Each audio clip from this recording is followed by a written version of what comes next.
today on Divorce Court. I'm here because I'm looking for a commitment from Al. I'm 22 years old and I'm ready to get married. I've been writing for as long as I can remember, and I love it. Al is always obsessed with his novel. He's writing constantly on his novel, and I feel like I'm always coming in the second. I'm doing something that I love doing, and that's the only thing that matters to me. I think she could support that and eventually be a good spouse about that. If Al doesn't change, I'm ready to put an end to this chapter. I'm ready for marriage, and I'm ready for a further commitment from him. Divorce Court is now in session. Good day, ladies and gentlemen. I'm here with Haely, Enot, and Alfred LaFleur. The two of you have been together for 4 years. You're living together. This case is designated as a dissolution of cohabitation, which means you're living together, but you would want to separate. But I really don't think that's what's going on here. Ms. Enot is here to get me to talk you into marrying her. That's what it is. That's exactly what's going on here. Isn't that right? Yeah, it is. Listen, I read the paperwork. I know what's going on. You guys took a compatibility test, which was very interesting. I appreciated the fact that you're a writer, Mr. LaFleur, because usually when guys take my compatibility test, they give me one-word answers, and you know.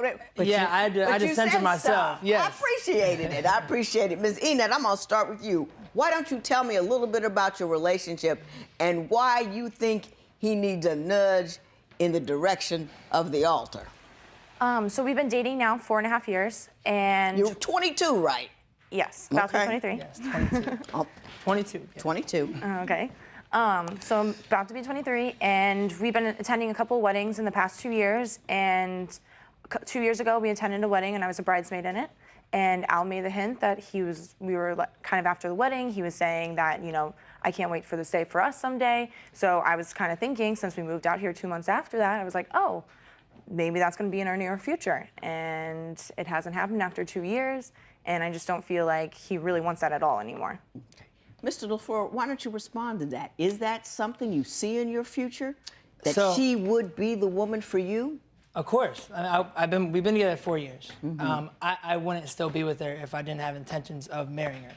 Like, marriage is a very important thing to me. Right. But I think there's bigger issues at bay than just, hey, we should get married, and why haven't you popped the question? Okay. Explain what you believe the issues are.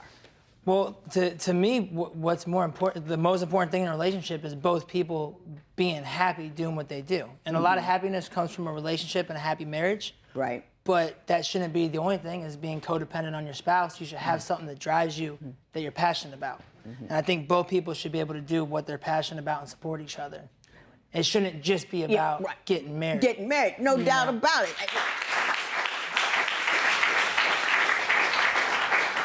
I have to give you a job, because I try to say that to people all the time. Nobody wants to listen to me. Why don't you tell me what concerns you have about the common goals and directions that you believe you haven't established, which gives you pause about marriage? All right, so look, I absolutely love Haely to death, and we've been dating 4 years. Like I said, you know, I've never met a woman like her.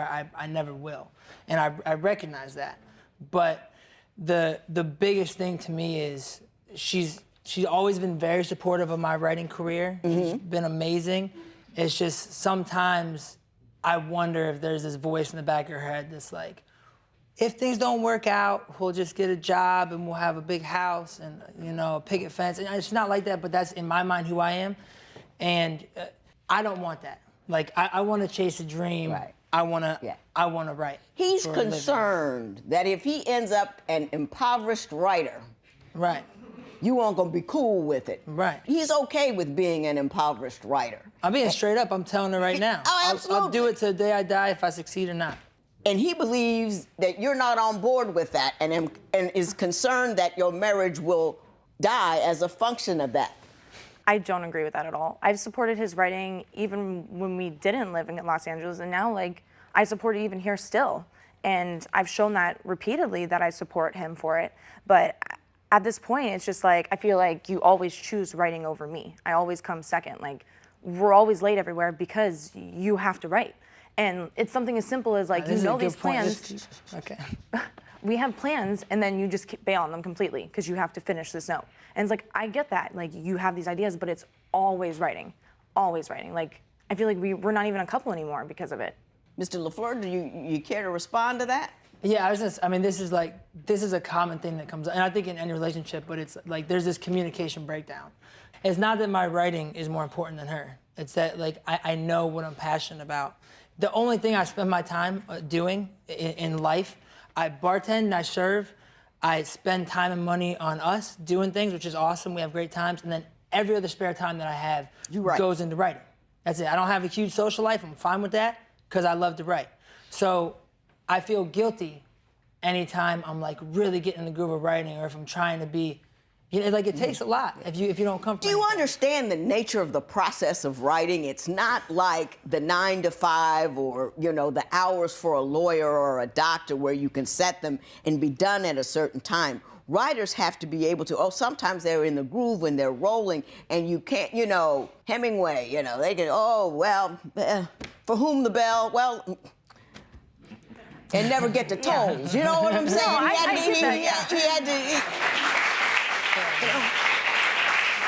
He read all of Meditation 17 before he got to that. So what I'm trying to say to you is you understand that the nature of his profession cannot be constricted by time. Did you understand that? Yeah, I get that, but it's been like 4.5 years now that he's been writing on this book, and I feel like I give him enough time. But if he needs more time, he needs to express that instead of just sitting there and being like, when we're having a conversation, run over to his computer and start writing things. Like, that's like disrespectful in my sense, that he's not paying, like when I'm speaking to you, then you're like, oh, like, how is your mind like on the book right now when you should be speaking to me? Like, oh, let me tell you how it happens. I'm afraid, like, if I pose tomorrow and I'm like, hey, let's get married, that then you're gonna change, because now you kind of have this power of me, and you're gonna change and be like, and then it's gonna slowly over time be like, hey, how about doing something realistic? I'm questioning the commitment from it. Like, yeah, you love me, but like, I really don't think that there's gonna be ever a commitment from you.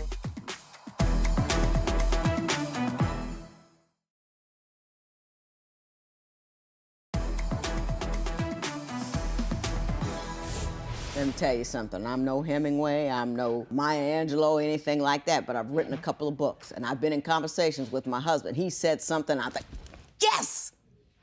And I get up, I had a thought, and then I go.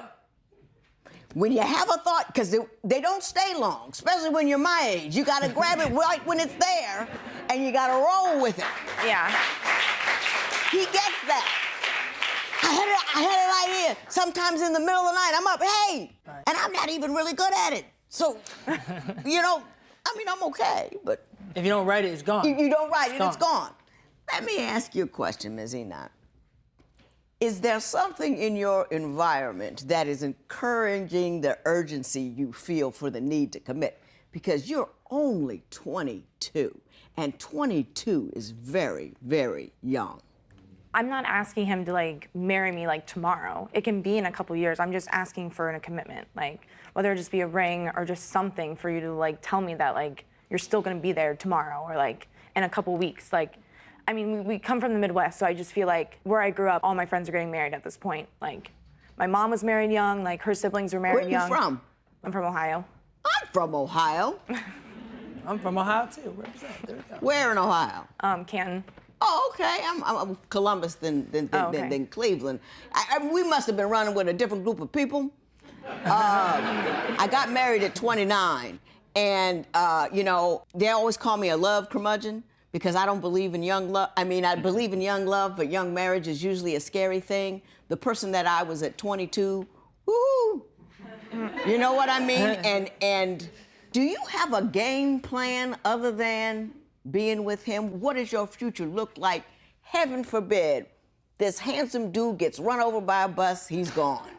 Well, what's your game plan? I'm in grad school right now, like just started for counseling, and that's like my career is what I love. Like I moved out here because I was a criminal justice major and wanted to go straight into that, and then I kind of changed it that I wanted to go to grad school and change it to counseling. So like that's like my whole life is dedicated to that. So you're focused on something, you have something. Completely. Are you prepared to be the primary breadwinner in this relationship? I feel like that's how it's going to be, yeah. And you're cool with that? I mean, like, I thought, like, he would contribute at least something. Yeah, I mean, I don't think that the way I see it is like it's 50-50. If I can give more, I will. Like I'm not just gonna be a bum. I'm not gonna be a bum sitting at home, right? You know what I mean? I'm still working right now and writing and networking and taking classes, doing everything I can to write.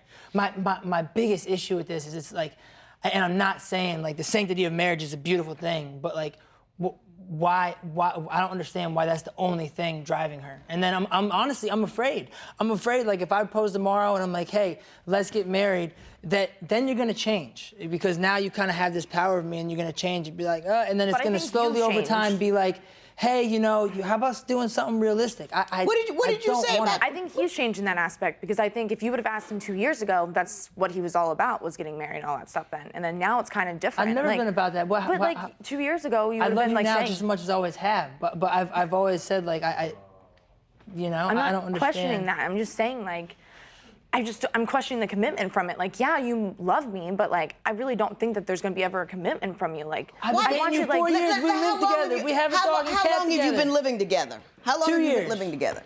2 years. 2 years. And you believe that there's a change in that commitment push at that 2-year mark? I don't think that. I just think like there's like things that he does that just show me like he has problems with commitment. And it's just like at this point. Name like, a few of them. Okay, so he's never on time. Like we're never on time anywhere. He's never on time like for anything. Like he can't even get himself up in the morning. Like I have to be the one who wakes him up. Like I'm his wake up call every day. Like if he didn't have me, like he would be late everywhere. Like I'm surprised you're here this morning. Like that's like what I'm saying. Like I don't know if the low blow is necessary. What does that got to do with his inability to commit? Like he can't even commit to a certain time, for instance. And like, you know, it's just like if you can't commit to time, like I get it, like not everyone's on time everywhere, but like if it's every single time, it just like gets frustrating over time, like always being late. And then it's like, oh, where's Al today? Like, oh, I don't know, he's supposed to be here and he's not. That's a personality quirk. That's not commitment phobic. What else has changed? Give me something else that makes me think that his idea about your commitment has changed. And I'm gonna give you a moment to think about it because I want it to be a good one. The thing that scared me for you, Ms. Enot, is I asked you if you could change one thing about your intended, what would it be? You said, I would change his opinion on not wanting to live a simple married life. Here's the concern that I often have for women. Do you believe Haely should keep waiting for Al to propose? Tell us what you think at facebook.com/Divorce Court. Divorce Court will be right back.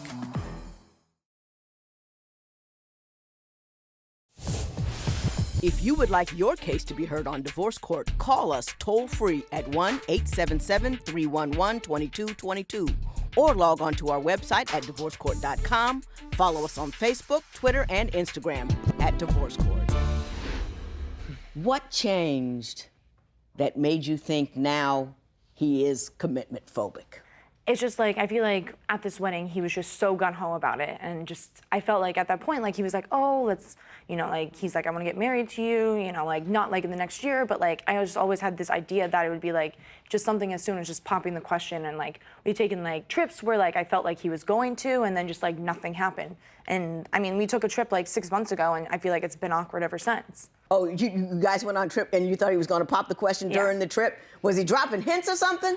Kind of, yeah. Like before then, yeah, we went to a wedding in December and like. Now you're not dangling, are you? You're not teasing her. I'm not dangling. I'm not. Like. I feel like you are. Not necessarily on purpose, but are there things that you're doing that could be misinterpreted to a wedding-hungry woman that you're about to make that move? Think about it. I'm a passionate person. Like, I'm a hopeless romantic. She knows that about me. But, like, I feel like I've always made clear that I mean, she's 22. That's my big, I've said this to her before, and last year I've been like, you love me, I love you, but above and beyond me, who knows who she's gonna be in 2 years or 3 years. Like, I changed a lot from 22 to 27. And I know women generally mature more than guys do, but I consider myself a fairly mature person for a 27-year-old. I think she's gonna continue to change, like, and mature into the woman that she's gonna become, and we all do, you know? So I don't know, it's early. Let me tell you the scary... And I wouldn't say that if I didn't love her. Let me tell you the biggest thing I saw on the compatibility tests. Well, no, first I'm gonna start with the most beautiful thing. Okay. You said on your compatibility test, 'cause I know why you love him. This is what I will give my intended spouse. And he said, an adventurous, unpredictable, fun, loving partnership that will last a lifetime. The guys usually write my love and all my support. and that's all you get. Then I asked the question, do you think a man should be the head of the household? And my man over here said a partnership should be a partnership. This is not 1950. Got deep with it. That's it. The thing that scared me for you, Ms. Enot, is I asked you if you could change one thing about your intended, what would it be? Do you remember what you said? There was like a couple things, yeah. You said, I would change his opinion on not wanting to live a simple married life. Ugh.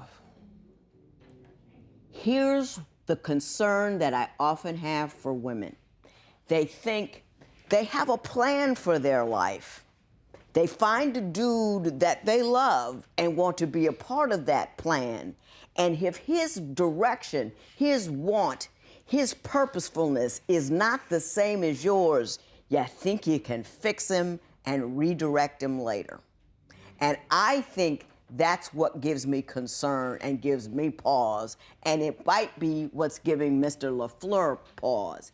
I think he sees what it is you really want, and I'm not sure he's altogether sure he can give it to you. Do you understand what I'm saying? I always recommend to young women, don't move in with a dude. I don't believe in it. He's all excited to get you, to get you, to get you. You move in together, now you don't see so much of a commitment. You live your life, you take care of your business, you grow, you become self-assured and centered, and he's the, well, maybe. You know what I'm saying? Yeah.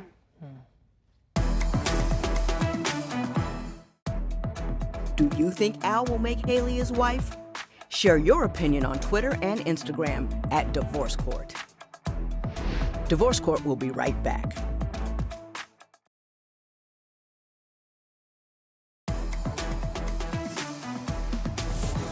Ms. Enot, did anything I say make sense to you?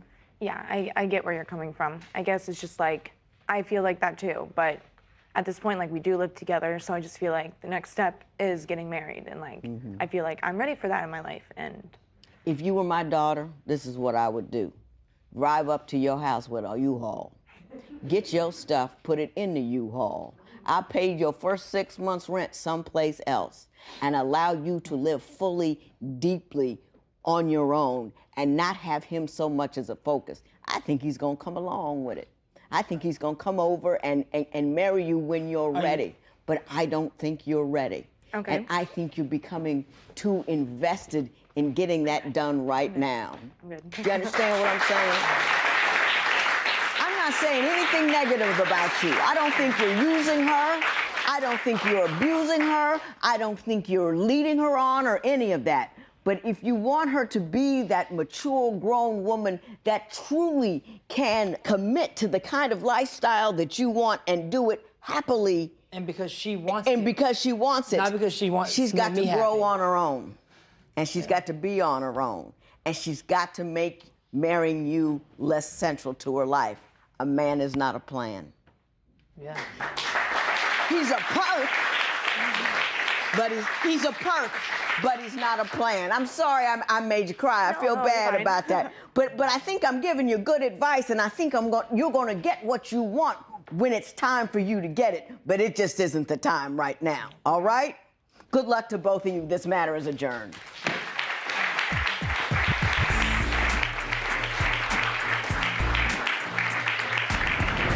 I like that he's not really ready for this at all, and like that really his main focus is his book.